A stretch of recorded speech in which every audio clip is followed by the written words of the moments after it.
You are live. And good afternoon and welcome to the Senate Government Operations Committee meeting of Tuesday, June 10th, 2025. When last we spoke, it was still May. So here we are in another month. And we have organized today's meeting to consider a revised version of what began as H474, the so-called Elections Bill.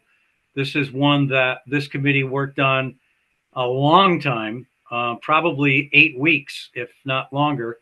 And I think we've arrived at a point where we're going to be able to move it along. One of our committee members, Senator Vyhovsky, is working and is unable to join us until 1:30. So my plan was to at least begin talking about the two versions that we could consider and maybe come to a, well, I don't want to say a decision because I don't want to let Senator Vyhovsky out of the input here, but then we'll take a break at some point, probably in 10 minutes or so, and wait until she's with us. And then if things seem like we're all ready, we'll vote this out, and it will be on notice on Friday, and it will be up for action on Monday when we all return in person. And part of what we'll do after the vote will be, if people want, and I'm thinking it'll be Senator White and Senator Clarkson that will kind of divvy up the bill, and each of us take a section or two and report it on Monday. I think I have a pretty clear path for the oh, my dog's excited. No. Path for suspending the rules and getting it over to the House by the time that Monday's over. And I've talked to the minority leader in the other chamber, and I believe she's also on board with moving it just as quickly on their side so that by the end of the day, Tuesday, we will be off the hook, so to speak, and it'll be up to the governor to, I guess, either sign it, let it become law without a signature, or veto it. I have no preconceived notion about which way he might go, but anyway, that's my plan today. So with that said, welcome in to the Secretary, Deputy Secretary of State, and let's talk about draft 11.3 and the possible addition of section 22, and then I'll ask Tim Devlin whether he can give us any guidance there. And so Lauren, welcome. And you're probably going to unmute before there we go. Goodness, you know, I spent so much time testifying this way in COVID, you would think I would know to unmute. But okay. For the record, Lauren Hibbert, Deputy Secretary of State. I also have with me Sean Sheehan, Director of Elections. We're familiar faces to you all at this point. That is 8 weeks of work in your committee. I really want to give my deepest gratitude to the chair and to all of you, to Legislative Council, for putting together this pared down bill, because as you all know, moving an elections bill in an election year is really against a longstanding policy that the Secretary of State has had. And so being able to get some of these key components that will really help with the logistics and operations of conducting elections, of collecting campaign finance information, and of ensuring integrity in our elections in this legislative session was a key priority to the Secretary, to myself, and to Director Sheehan. So I'm very grateful that the Senate has been responsive to that concern and has prioritized the items that are within 11.3. I'm happy to go section by section and why those were so important, or just speak directly to section 22. Which would you prefer? Well, I'm fine with just talking about the addition of section 22. This, I don't want to say it the wrong way. Sometimes I wake up and I can remember almost every section of this bill. That's how deeply we dove into it. So I don't necessarily, unless one of the committee members is desirous of a little further look into things, I think we'll kind of take the 40,000 view. I don't see anybody's hand up or anybody shaking their head. So, yeah, Senator Clarkson. After we talk about section 22, maybe it would be great just to quickly review Tim could quickly review his memo, which is what's still in the bill, what was deleted, just so that we're all clear and that the public's clear, because they haven't seen Tim's memo. That's fine. Sure. So the reason why the Secretary of State is recommending that you do include Section 22 is the way the statute is constructed is Section 22 alters, let me just get there, Section 22 modifies. It's on page 23. It's on page 22 and 23. Correct. Lines 19 on page 22. It modifies 17 VSA 2103, the definition of what is a campaign. Those definitions control and are operational over all of the sections that are being created in 17 A through G. And the reason why we are asking for campaign to be modified so it can be one or more, even though you folks probably remember we had this conversation, a campaign, a committee to be one or more. You know, we had talked about a committee generally means a group, but if you're a political party, if you're a political committee or an independent expenditure only political committee, it's possible you could just be one person. So our most recent example would be from the media, Elon Musk. He's one person. He certainly was spending a significant amount of funds to influence an election. If the definition of committee remains two or more, and he is only using his money, acting alone, he was an independent expenditure only political committee. He was just one person though. So if we don't modify the definition of committee, our concern is somebody who's acting alone or a business who's acting alone without gathering any contributions from anybody else might think that they do not have to register their activity if they are an independent expenditure only political committee, which is the term, unfortunately or fortunately, that comes to us from the Federal Elections Commission. And it is confusing term. Okay. Tim Devlin, do you have any guidance for us with respect to adding it or leaving it the way 11.2 is? Sure. I can say just legally, in putting aside any policy considerations, which are kind of out of my lane, I would say that modifying the definition of campaign, and this is, again, the general definitions that apply to all the titles. The term campaign does show up in the campaign finance chapter, which is the majority of what is being modified by this bill, I'd say. Or I should say there's a significant amount of that chapter being modified. The word campaign does come up, and so I'd say it'd be consistent with similar usages throughout there. So I think legally doesn't create any problems, and I could say that I think intuitively it would make a lot of sense to have it more in line with similar terms found in the campaign finance chapter. Okay, so if I'm reading your very carefully orchestrated answer, adding it would not be an issue. No. Okay, and I didn't mean to say that in the way it probably came out. I appreciate that you have to stay very neutral and walk that fine line. Does anybody else have questions about adding section 22? And we'll have to do this again, to be fair to Senator Vyhovsky when she joins us. Yes, Senator White.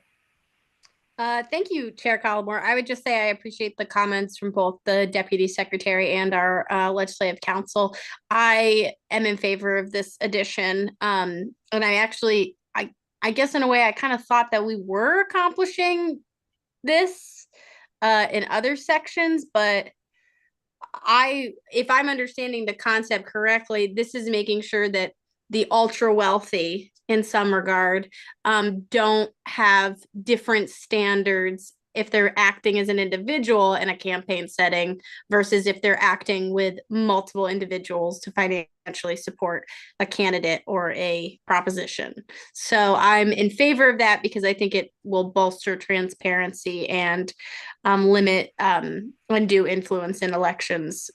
So that if I'm understanding correctly, and I had been under the impression that we were essentially accomplishing that with some of the other disclosure work we had done. So this doesn't feel like a massive change or shift in the policy proposal that was originally in the bill to me. So thank you. If I could just tag on, I think it is absolutely consistent with work we did in the rest of the bill. So I support this section also, and I think it is consistent with our objectives, which are that if one person is going to try to influence an election, no matter how they do it or with what means, that they be identified. Senator Hart, do you have any strong feelings one way or another? I just want to make sure everybody gets a chance to weigh in. Actually, I don't have any comments on that. Okay. Yeah. All right. Well, it sounds like and I also don't have any issue adding it so that when we get to the final, I hope this is the final draft. Oh my gosh, I've lived with this thing. It seems like for years. I don't mean that in a bad way. That will be on board. Everybody will be on board with 11.3 and we'll complete our work. But we may have some questions from Senator Vyhovsky when she joins us. So, and then just to go along with Senator Clarkson's suggestion, if you can just quickly, Tim, we all did get the memo, which in essence compares 11.2 and 11.3. And but it probably would be helpful to those watching who don't have access to that memo if you just quickly would run through what is not in the bill anymore and what still is, assuming that it's 11.3 that we'll be voting on. Okay, I would be happy to, Chair Collmore. Thanks. Again, for the record, Tim Devlin, Legislative Counsel. So this bill, this strike all amendment being offered by this committee to H474, shorthand being the elections miscellaneous bill, draft 11.3, keeps many sections and then also deletes many sections. But what's important is that it doesn't change the substance of any of the sections that were kind of debated and deliberated by the committee to date. So this will look a lot like draft 10.1 that the committee last spoke of. Only there'll be essentially a lot left on the editing room floor, largely having to do with local elections, to quickly generalize. But I'll start with what's still in the bill, and then I'll turn to what is being deleted from the bill. So what is still in the bill is one bite candidacy. This is sections 4 and 5. Let's see. What's still in the bill is clarification of early ballot deliveries to overseas voters and participants in the address confidentiality program. That's in section 7. Streamlining administrative burden on clerks for reporting writing candidates. This is the writing candidate sections overall. This is sections 9 through 12. Let's see, campaign finance registration and reporting. This is sections 13 through 17. Campaign finance independent expenditure only political committees and the modification of that definition and inserting it into various other sections, statutory sections, so that it will match. They'll be regulated the same as other political action committees are. This is section 17A through 17G. Also in are audits of voter checklists and district boundaries. That is that special session law section in 18. Let's see, strengthening and clarification of definitions for what can be termed generally as voter fraud. That is in sections 20 through 21. Change of the definition of campaign from at least 2 persons to at least 1 person organizing and coordinating election activities. That's just section 22 we just spoke of. Also in is section 23, which has to do with the review period to examine petitions. Sections 25 through 26, having to do with deadline for nomination of justices of the peace. Section 27, guidance for opening ballots. See, section 28 is review period to examine petitions. And section 29 is expressly exempt annual meeting, sorry, the provision to expressly exempt annual meetings from open meeting laws. And section 37, clarification of automatic voter registration and citizenship, and that has to do with the Department of Motor Vehicles. Now moving to what has been deleted from the bill. We have section 1 regarding the ranked choice voting report. We have sections 2 and 3, which I should just note quickly were already deleted earlier in the session, but that had to do with failure of a major political party to nominate a candidate by primary. Also already deleted by this committee was section 6, which had to do with the report on election ballot returns. What will be deleted now is section 8, having to do with candidate demographic information. Section 19, prohibiting appointment of interested parties to a recount committee. Section 24, filing of certificate of organization. Section 30, and now we kind of move into the local election provisions. Local elections, cannabis establishment vote and Australian ballot. 31, local elections, annual and special municipal meetings, and also including at-will municipal officers. Section 32, local elections, another provision having to do with the Australian ballot system. Section 33, having to do with local elections, fire districts and voters. Section 34, having to do with local elections and the vacancies in town offices. And sections 35 through 36, local elections having to do with the authority of constables. And lastly, what is being removed are sections 38 through 39, having to do with the list of candidate names on ballots. Thank you, Tim. You're welcome. Yes, Senator White. Thank you, Mr. Chair. And Tim, maybe you said it, but the local elections piece around at will or Yes, there were a few, you may recall there were a few officers.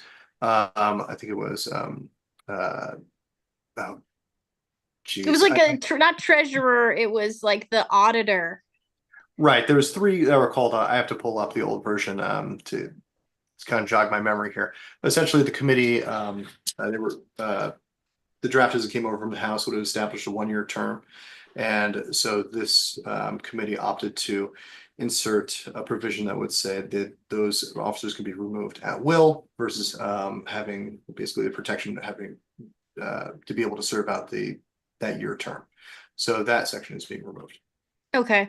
Can I just ask, and maybe I misunderstood the reason, but those sections didn't seem particularly like that in particular did not seem very controversial to me. So I'm wondering if we could speak a little bit to the deletion of it. Was it to, I assume, to be more in line with maybe what the House had brought over and not kind of flare up more of the debate between the 2 chambers? Or was there some new piece of information that I may have missed around why it was taken out? Well, I don't want to jump in. Go ahead, Tim. Oh, I was just going to say, I can't speak to that, but I will defer to Chair Collins. So ever the lawyer.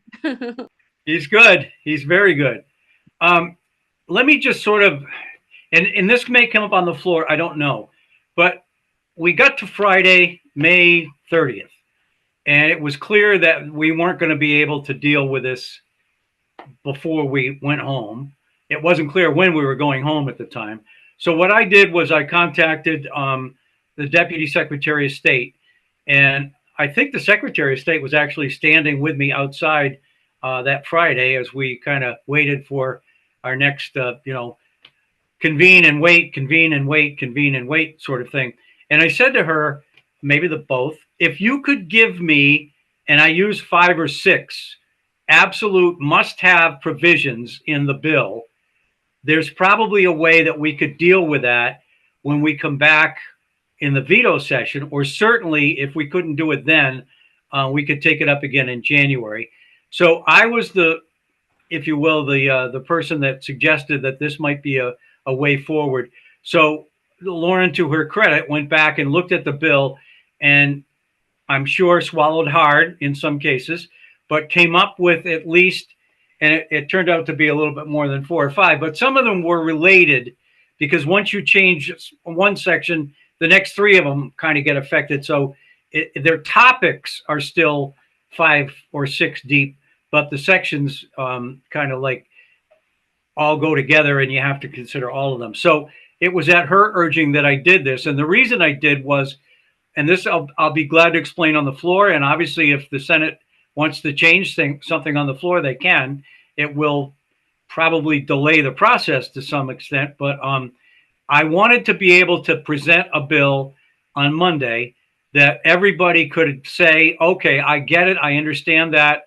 I understand there were other provisions at one time, but in order to consider it as quickly as we can and get it to the House as quickly as we can, these are the ones that we felt were the most crucial, the most urgent kind of things. And we can deal with the rest of that, probably not next year, but probably the year after in a non-election year. Now, I took a lot longer than maybe I needed to say that, but, and I don't know whether the Deputy Secretary or Sean want to add anything, but that was the thrust behind what emerged here as the kind of trimmed down version. If I may, I just would, since you said that I could add something, it was swallow hard and split the baby in some cases with this bill, because I think we all have worked very hard on the entirety of the bill. But as Director Sheehan and I were looking at the bill, we were really looking at what do we need to conduct the 2026 election in a more dependable way, particularly with deadlines, and opening ballots is one of them. Reviewing petitions is another one. Clarification around UOCAVA, clarifying, those are all operationally logistics of overseeing an election. The voter fraud and motor vehicles, that helps to build confidence and the integrity of elections to the public. So that was very important to us to be included. The campaign finance sections, that's definitely where I said to Chair Collmore, like, I'm sorry, I'm going to have to give you 6 topics because the sections are too many to just choose one. And I really, you folks should know that he worked really hard on this with me over the weekend, and I really, really appreciate that. So, you know, those topics all need to go together.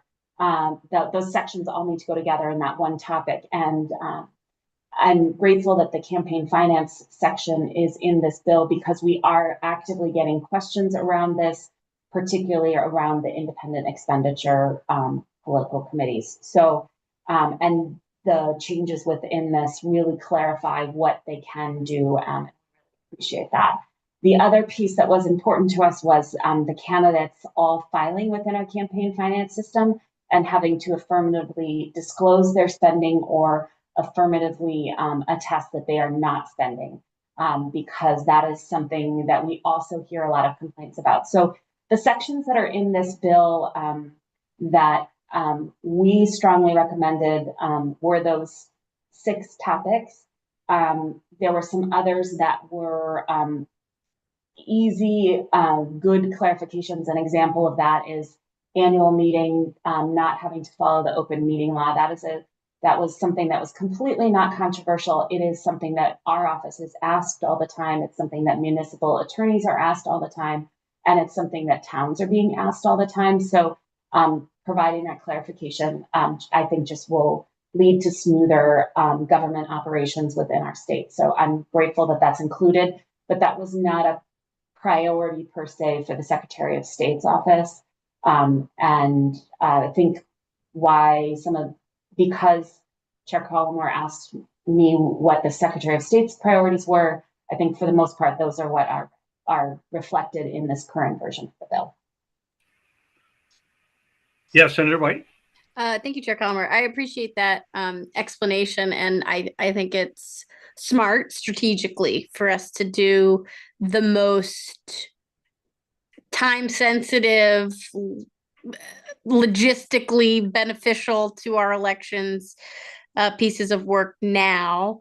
Based on our shortened timeline and trying to get this out, is there an appetite to bring back some of those local election sections at all? Is my first question. And I'm very open to a no. I'm accepting of a no on that. And then my second question would be whether or not, whatever that answer is to the first question, do we still hold the same kind of cultural preference with local elections and working on those pieces only the first year of a biennium? Or municipal elections happen every March. They don't just happen every 2 years in November. So, I mean, is that a topic that you would feel comfortable with us working on next year if we did not move forward with it this year? I think tentatively, yes, that would be better than working on the substantial topics that are within this bill that apply to the general election and the statewide primary. The only concern would be defending germaneness of things that could be attached to a local elections bill. So as it was being drafted and contemplated, I would certainly want to speak with the Senate Secretary and the House Clerk to make sure that it was drafted in a way that if something were raised, let's say voter ID for the statewide primary, that would be ruled as not germane because the bill was about local elections only. So I think it's something that I would want to check with the Senate Secretary and the House Clerk and certainly Ledge Council to understand what the parameters of germane is and have a common understanding with the majority party and minority party on both sides of the chamber to keep those guardrails tight. And when we were talking about possibly having to move the entire elections bill in January, that was a conversation that I had started to have with the majority and the minority and both sides of the chamber of the body, because that is our concern. And I'm very grateful that we are not on that pathway, but having a local elections bill might put us on that pathway again. I think I understand the concern, and I very, very understanding of it. I think the worst case scenario is, you end up with a Christmas tree local elections bill, and then people are flustered, and that just doesn't help us in any way.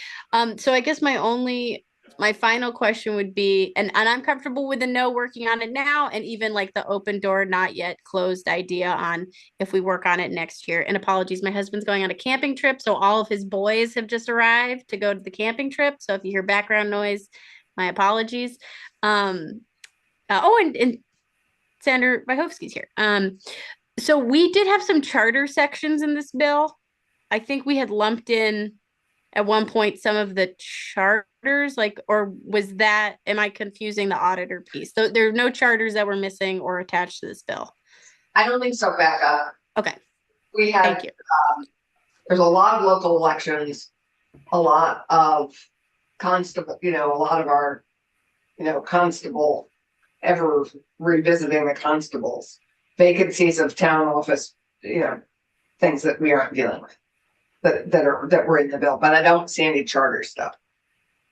Thank you. And that's all I'll say. I'm a yes on the slim down version that we have in front of us. So thank you.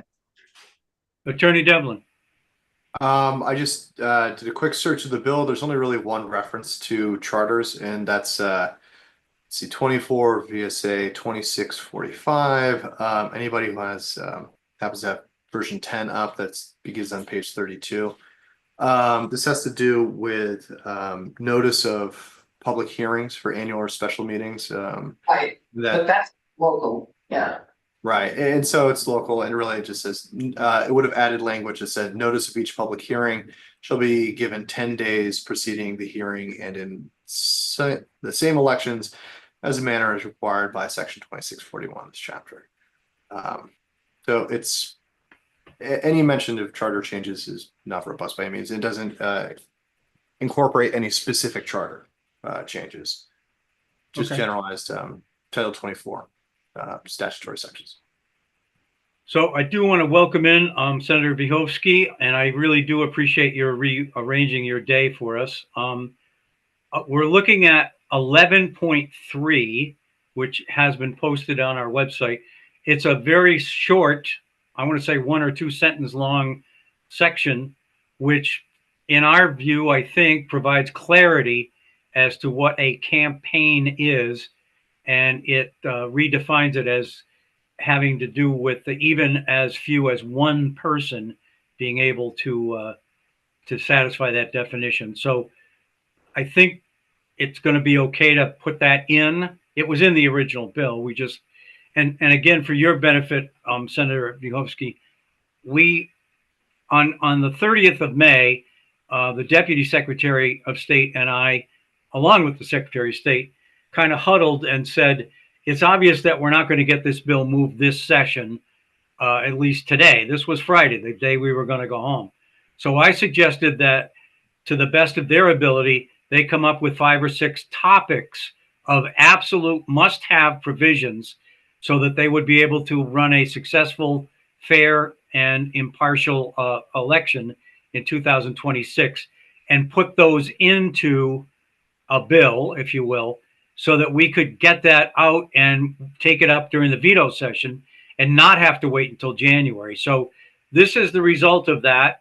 Obviously, there are provisions in it which you feel strongly about, I'm sure, one way or another. And I think that I felt strongly about one way or another. But this is what we wound up with. Again, at their suggestion, these were the provisions that they felt necessary for us to move as quickly as we can on Monday. So I've tried to grease the guardrails here, or that's not the right analogy. I've tried to provide a path, let's just say that, so that the Senate GOP members will suspend rules on Monday to take this bill up for immediate action, and then put it in all remaining stages of passage and get it over to the House by the end of the session on Monday.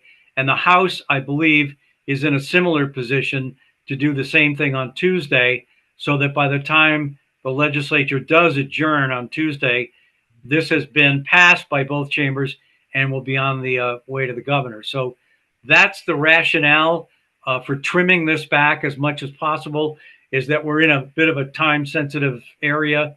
And I just wanted to, with all due respect to the work we did on this, get it to a point where we could move it. So that's the essence of today's meeting, is to hopefully be able to take a vote.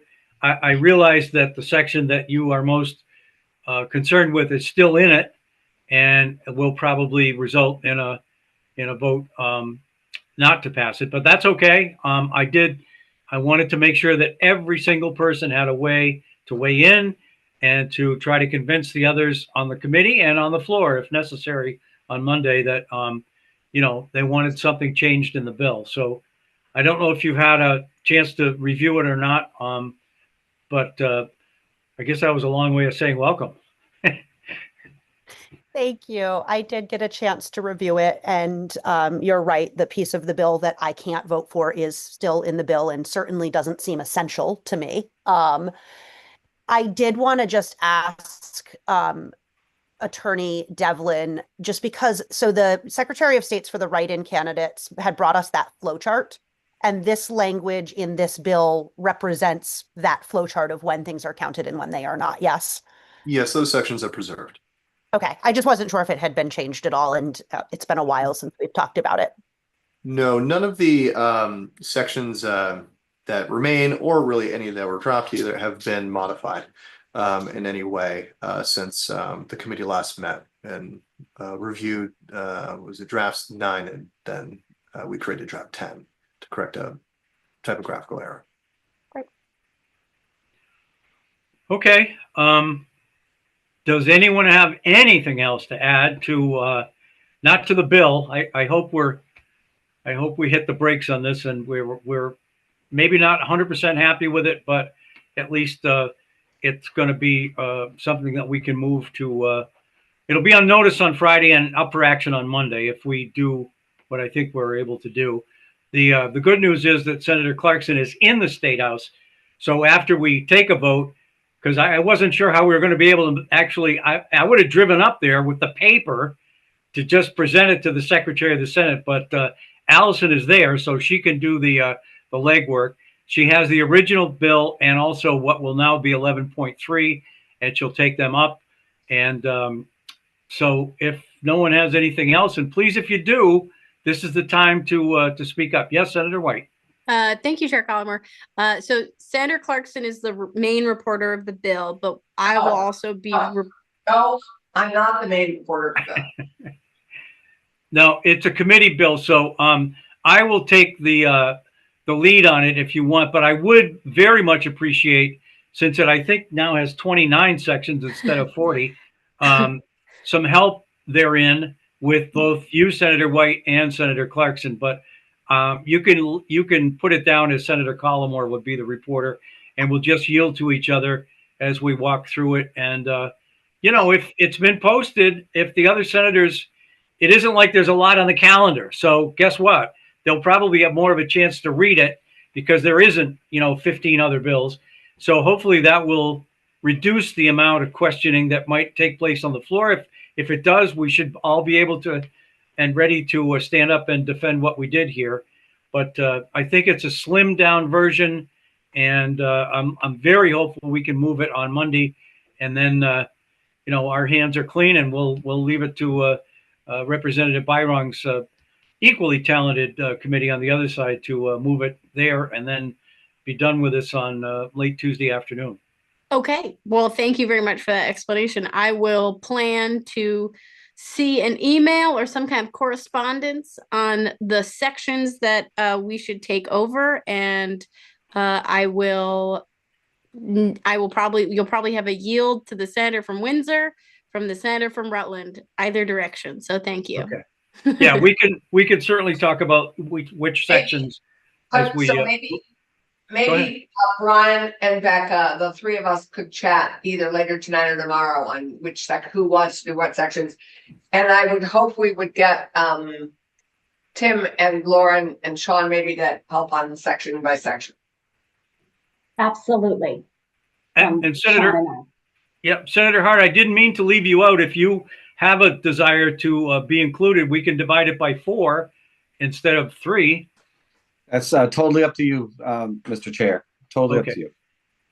Well, okay. I appreciate that. So if there aren't any other questions, comments, thoughts, I would ask for Megan to give Senator Clark. I've got the voter, the record of action right here. Okay. So Larry, is it okay if I call the roll? Yes. Okay, so I would move that we pass out H 474 favorably, draft 11.3. Okay. The new clerk will call the roll. Okay, great. Senator Clarkson, yes. Senator Hart, Yes. Senator Vyhovsky, No. Senator White, Yes. Senator Collins. Yes. The motion carries 4-1-0. And I will take this upstairs. Okay. And the calendar for Wednesday's already been done, so we won't make the notice calendar tomorrow, but it will be on notice for Friday, which means it'll move because it'll be a token session Friday. It'll move to the action calendar on Monday. And I really appreciate everybody taking time in what is otherwise probably a vacation day to some degree, although Senator Vyhovsky, you're not on vacation for sure. We're working too over here. Yeah, we're working. Okay. Okay, perhaps I jumped the gun. I'm on vacation. Let me just. Lucky you. And we're jealous.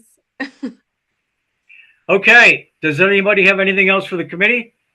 Great. Look forward to seeing you on Monday. Okay. Thanks again for attending, and we will see each other, most of us, on Monday. Right. Thank you.